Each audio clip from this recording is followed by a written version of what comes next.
Hey, everybody, welcome back to another episode of the Powerful Women Rising podcast. Today's interview is Caroline Guntur.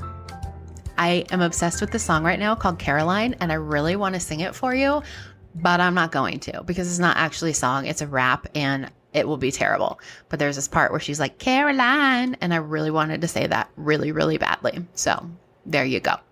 Today, we are talking about your relationship with reflection routines. And to be honest, I had an idea of what that meant using context clues, but this interview far exceeded my expectations. It was really, really interesting to talk about some small ways that we can incorporate reflection and evaluation, or whatever you want to call it, into our routines, and how that will make us more productive, how that will decrease procrastination and overwhelm and chaos, and how you can do this on both a micro and a macro level. So I mentioned last week in the introduction to our interview with Lisa Fisher that was about your relationship with chaos, that this episode was a really good complement to that. So if you haven't listened to that one, definitely listen to that one too. But anyway, here we go. My interview with Caroline. I wanted to say it again. Caroline is also known as the Swedish organizer. She is an organizing and productivity coach who helps creatives and entrepreneurs get their digital ducks in a row and become more productive so there's more time for exploration and play. She is a Golden Circle member of NAPO, which is the National Association of Productivity and Organizing Professionals, a certified photo organizer, and a specialist in digital asset management. So super experienced, super smart, and just a lovely human. I am super excited to share. I just said super so many times in a row because Caroline is super, and so are you. And so is this interview. Okay, I'm going to stop talking. Here we go.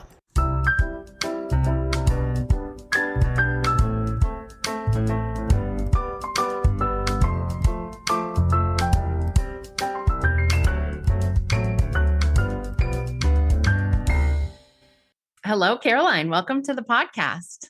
Thank you for having me. I'm excited to be here. Yes, me too. Excited to talk to you today about reflection routines. It's very fitting as of the recording of this podcast, at least. It's the beginning of the new year. So good time to talk about reflections. But I think when this podcast actually comes out, it will be closer to the end of first quarter, which is also a great time for reflections. So there's never a bad time for reflections. That's true. That's true. That's one of the things I was thinking when I was preparing for your interview was like, I think something that most people don't think about is like, it's kind of like New Year's resolutions. Like we don't have to just do them at the beginning of the year, right? Like you can decide on some random Tuesday to do some reflecting. Absolutely. Absolutely. So before we dig into that, tell everybody a little bit about you.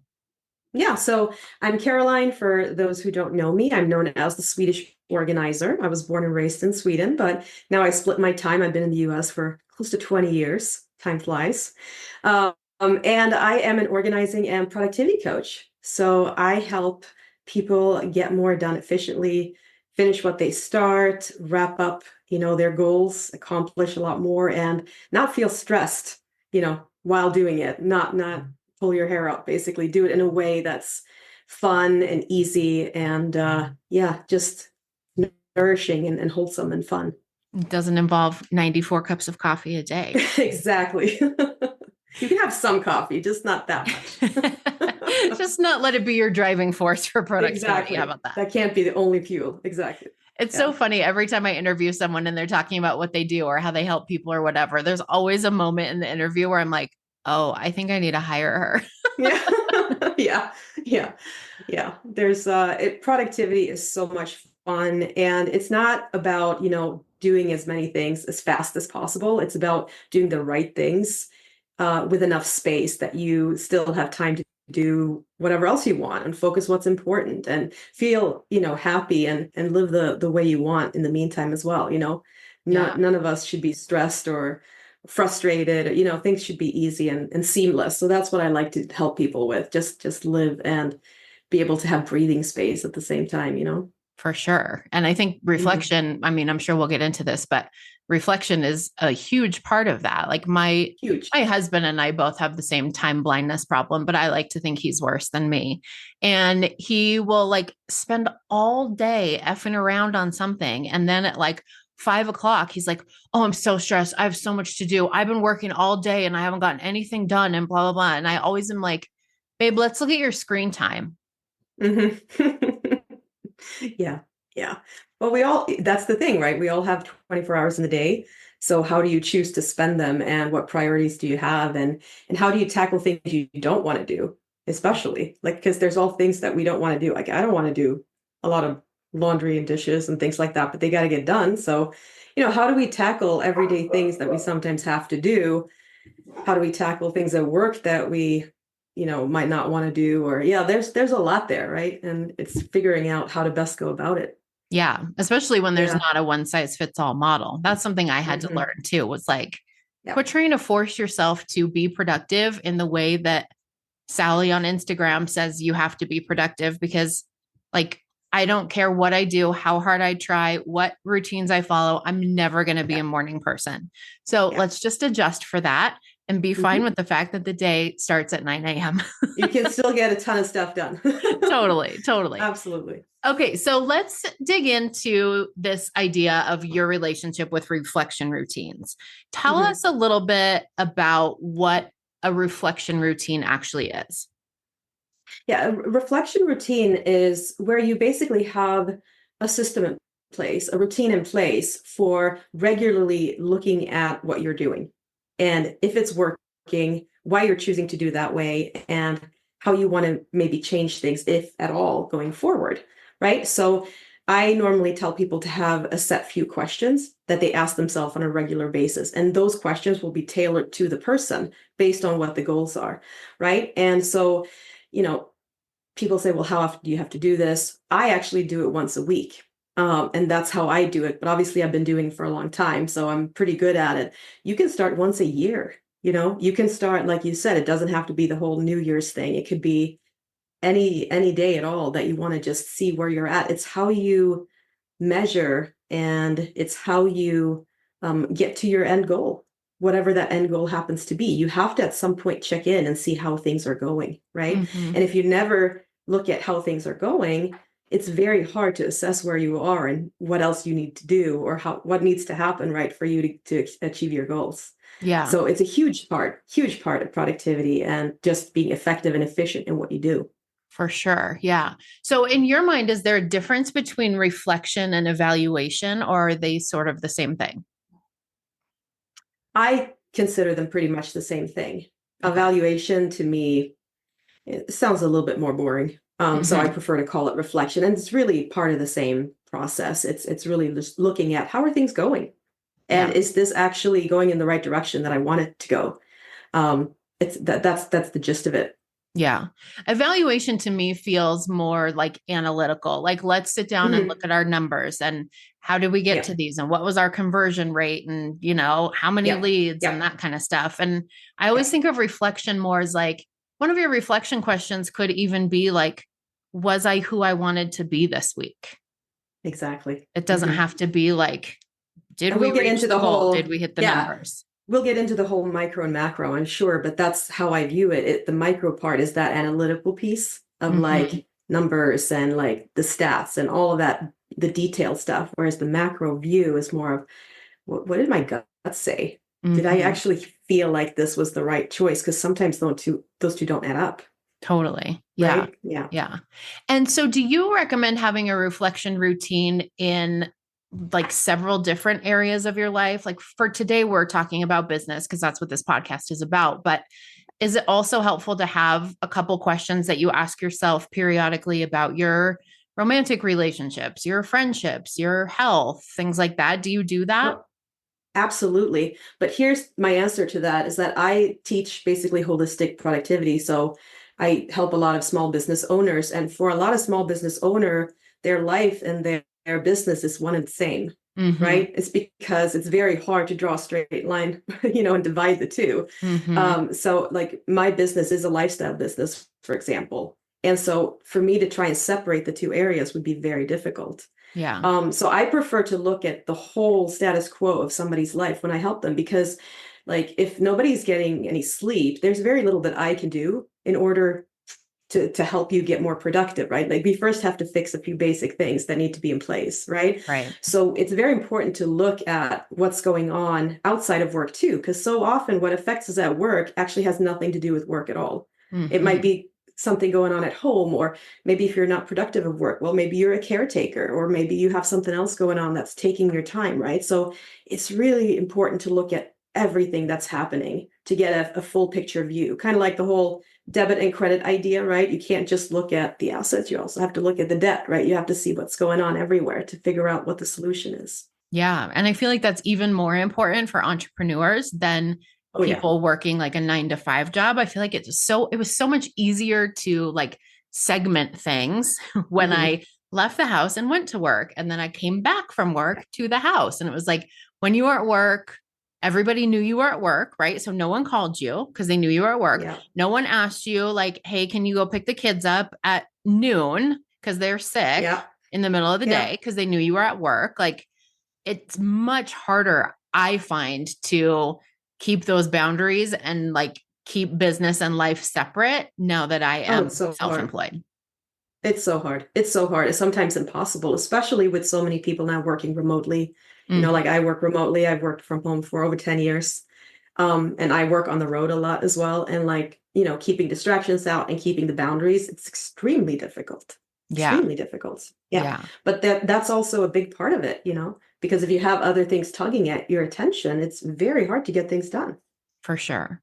So I know productivity is your jam, which is great because I mean, depends on the day, but some days not my jam. How It does happens. having a reflection routine tie into being more productive? Like, how does having a reflection routine make you more productive?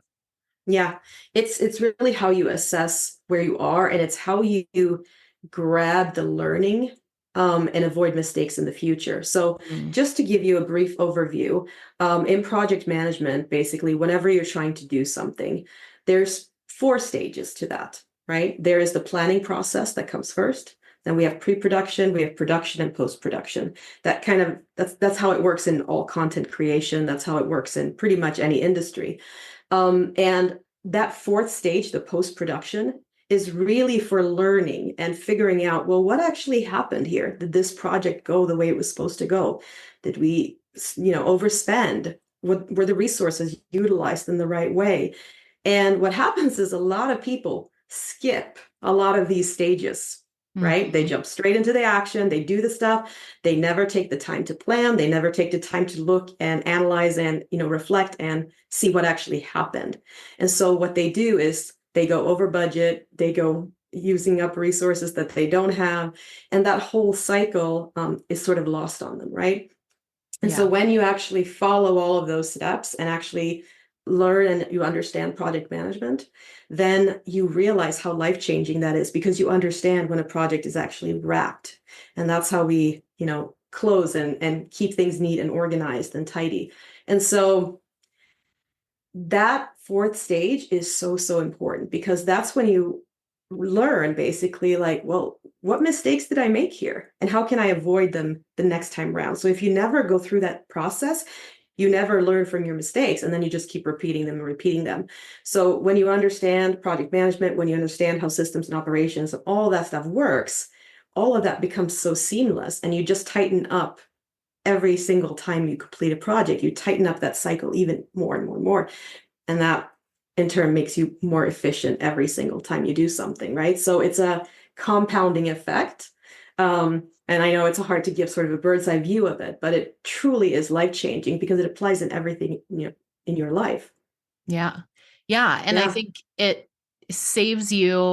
going to save you time, but it's also going to save you absolutely. your own energy. It's going to save you Hmm. money. Like as you're talking about that, I'm thinking when I was new in business and I was a Hmm. dating coach and I started running Facebook ads to this free webinar I was doing.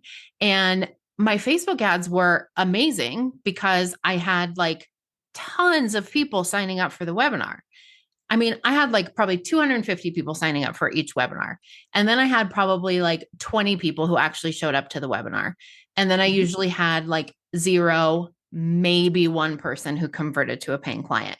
But Yeah. never in that process did I stop to be like, okay, this is great that people are signing up, but Mhm. is that the goal? And are people signing, like, are they the right people Yeah. signing up? Right. So without Mhm. that reflection piece, this is just the only example I could think of. Yeah. Without that Yeah. reflection piece, I just kept putting money into those Facebook ads and Yep. doing those webinars over and over again Yeah. without, like, I feel Exactly. like if I would have stopped and had some sort of structured evaluation or reflection of like, is this really getting us to the goal?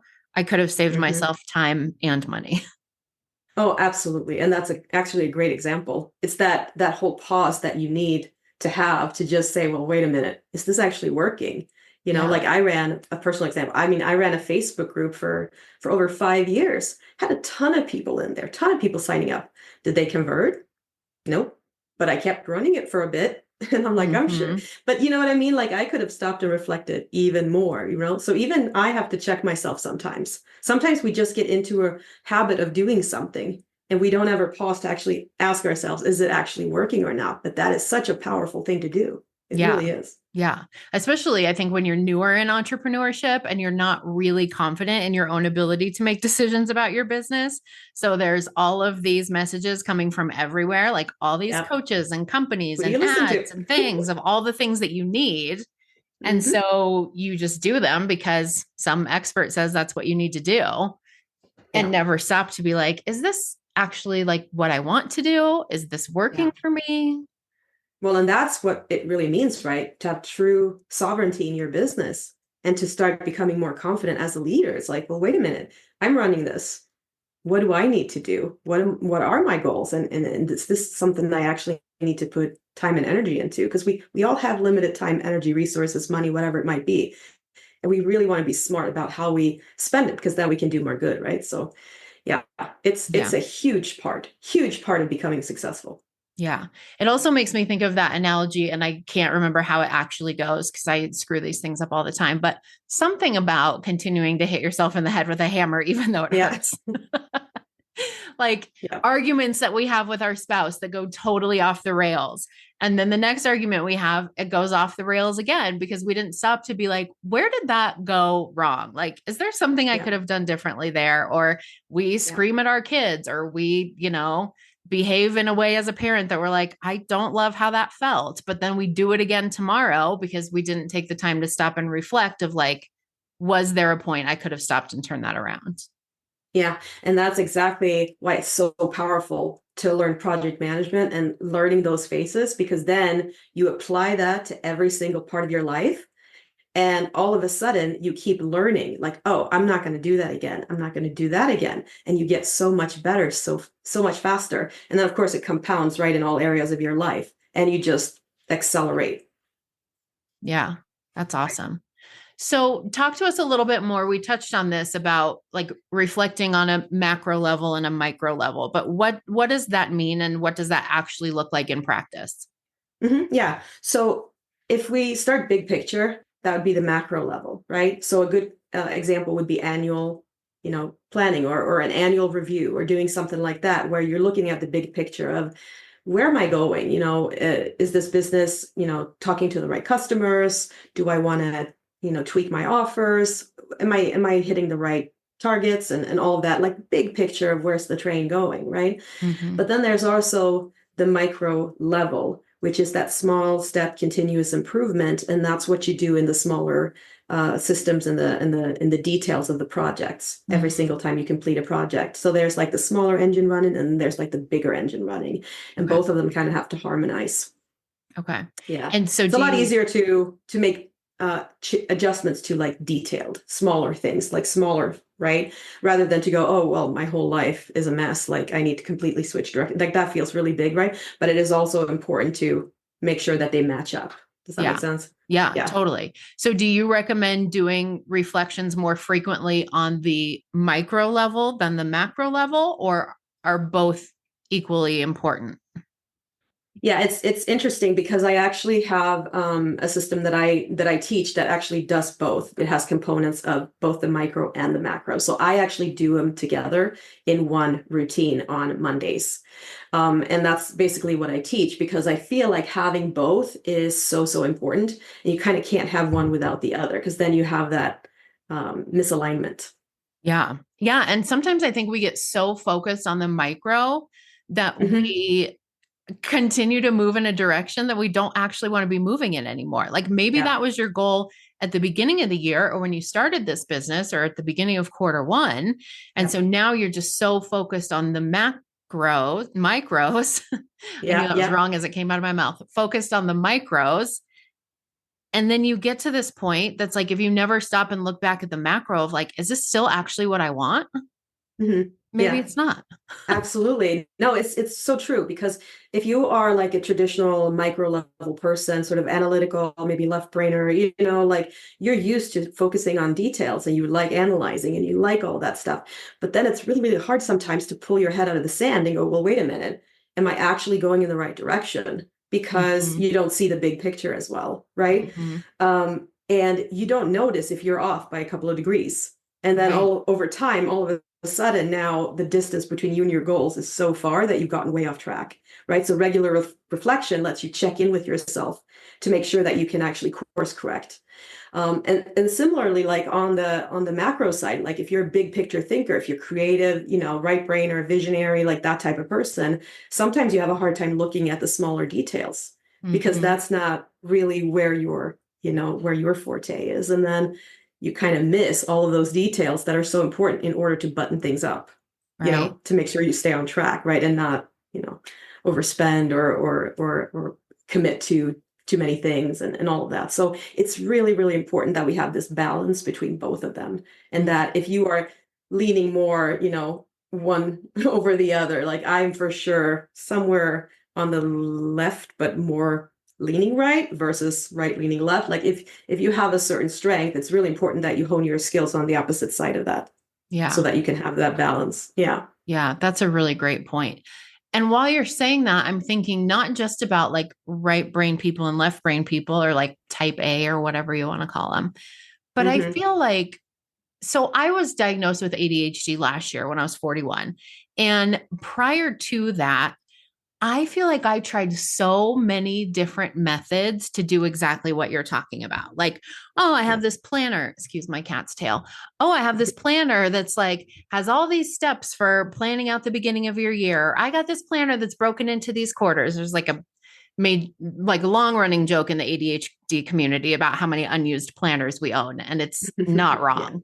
So, what are your recommendations? Like, if people are listening to this and they're like, okay, that sounds great, but I've tried to make myself do that before and it doesn't work for me.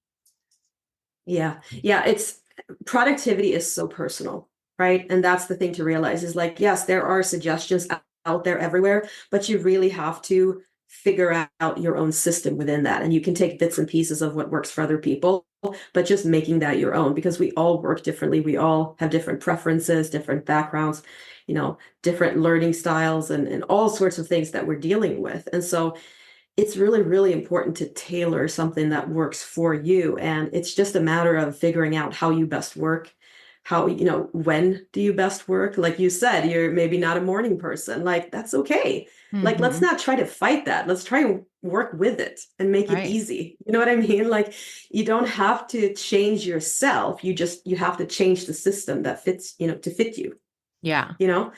It's there's no one size fits all system. It just doesn't work. We are all two different people, and that's Hmm. great. We should Hmm. be different. But yeah, it really comes down to figuring out like your learning style, when you work best, what resources do you need, and all of that. And it just takes a bit of tweaking to figure out. Yeah. That's really good. Yeah. I love that idea because I think one of my I won't get on the soapbox because everyone's heard it already, but like one of my biggest pet peeves in the entrepreneurial world is this idea of like we should all be doing it the same way. And because it worked for her, Mhm. she can, pay her $10,000. She'll tell you exactly how she did it. You do exactly what she did, and it'll work for you too. And so Yeah. many people are wasting their time and money learning how Susie did it, and then they Yeah. do it exactly how Susie did it. It doesn't work for them, or they can't No. get themselves to do it exactly how Susie did it. And then they're like, what the hell's wrong with me?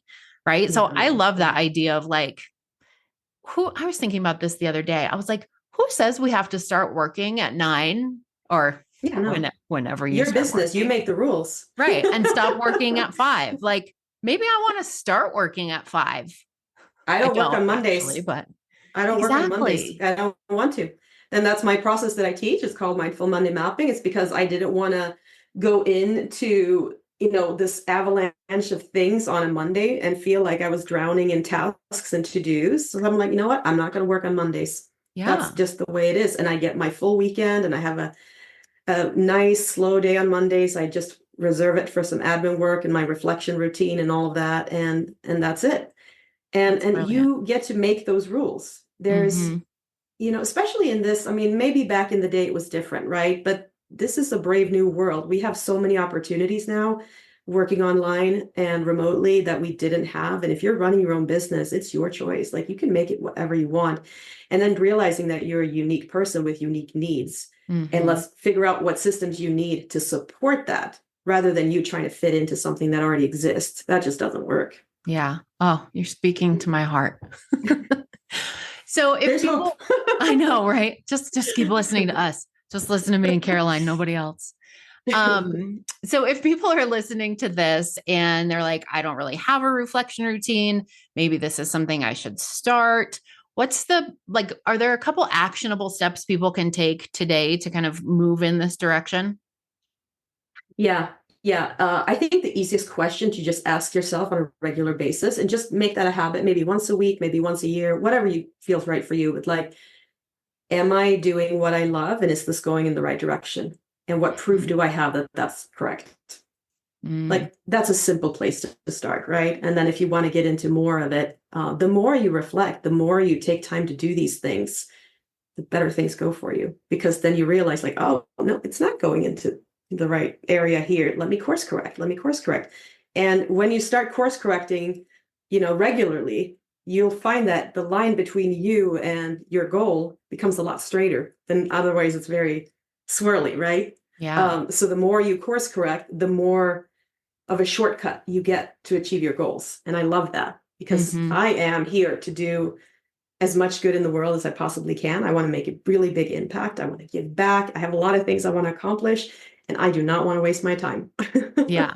Yeah. I want to get there as fast as possible and still feel good and not have to sacrifice my own sanity, my time, my family time, my travel, any of that. Like it should all work for me, Yeah. not in spite of me.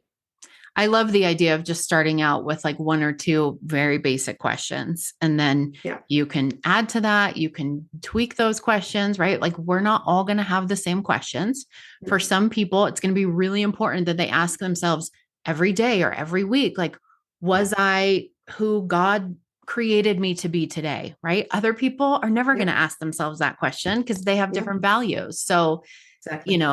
allowing yourself that space to change the questions, to add questions, to take questions away. It doesn't always have to be the same.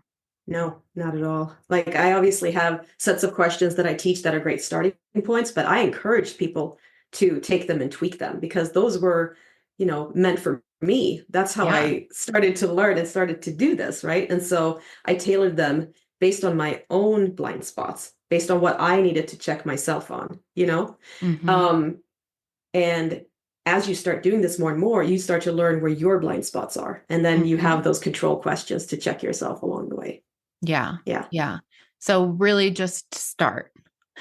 Oh, yeah. Just start. That's One the bottom question is line. all you need. Just Yeah. start. That's all you need. And I feel like it helps me when I'm trying to create a routine like this. Maybe this will help someone else if they have a brain like mine. God help them if they do. But like I would always forget to take my medication every day. And so I started keeping my medication instead of in the medicine cabinet. I keep it in the freaking cereal cabinet because I don't eat cereal. I eat yogurt with granola, but the granola is in the cereal cabinet. There you Welcome to go. my Yeah. brain. And so I eat that every single day. So Mhm. there's no way I'm ever going to forget the medication that's in that cupboard, right? So like think of something that you do every day, whether it's walk your dog or take a Yeah. shit, or I mean, I hope you do that every day, but maybe you don't, and it's okay. Or like call your mom or whatever the thing is that you do, and Yeah. make that the time that you ask yourself the question. hmm So So then yeah, that time's already exactly. built in. Yeah, it's already built in. And like what you just said is a perfect like summary of like how you curate your environment for success, right? And Yeah. that's a big part of productivity too. It's like, well, maybe the medication needs to be in a different place because that's where you're not going to forget it. Like there's ways where we can set up ourselves for success. And that's also very personal. Yeah. So that's something too that comes out of that reflection routine. You learn so much about yourself and how you do things. Like for the longest time, I had a hard time, getting out and walking regularly Mm-hmm. because, the weather and this and that, all sorts of excuses. But I realized that if I just put my shoes by the door, that is the cue for me to like, oh yeah, that's right. I Mm-hmm. remember I have to go for a walk today. Such a small thing, but made all the difference. Yeah, for sure. Yeah. That's really, really good. So if people want to connect with you further, if they want to learn more about the awesomeness that you do and how you can help them be more productive and organized, what's the best way for them to connect with you? By far, my website would be the best place. It's theswedishorganizer.com. So easy to find, and emails to hello@theswedishorganizer.com. And yeah, I have a ton of resources online. So there's plenty there to get started with. And like I said, Awesome. it just doesn't have to be difficult too. Even just one or two questions of, hey, am I doing what I'm meant to do? Am Yeah. I feeling okay today? Um, what went right about this situation? What went wrong about this? I mean, small, simple questions. That's all you need to get started, and you can figure out like as you go how to, best focus your attention. But it really is one of the most powerful things you can do is to check in with yourself regularly. Yeah, for sure. That's hmm brilliant. I will put your website in the show notes so people can click on there and go check out your resources and all the cool stuff that you're up to. And thank you so much for coming on the podcast. This was really, really good. Thank you for having me. I'm excited. You can tell I'm passionate about reflection routine and getting more people to work in a better, more relaxing way. So, Yeah, it's such an yeah, important I'm excited for conversation. that. So I hope the people that are listening will connect with you. I hope so. Thank you.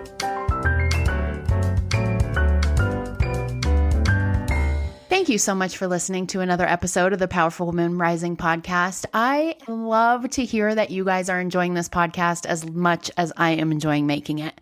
So if you have not already left a review, I would love for you to do that if you are listening on iTunes or on YouTube. Reviews can be left both places. If you want, you can also reach out to me on Instagram at Powerful Women Rising, and I would love to hear your thoughts on the podcast. If there's topics you'd like me to cover, if there are amazing experts that you'd like me to interview, I just love to connect with you guys. So definitely reach out and be sure to subscribe so that you don't miss another episode. Talk to you next week.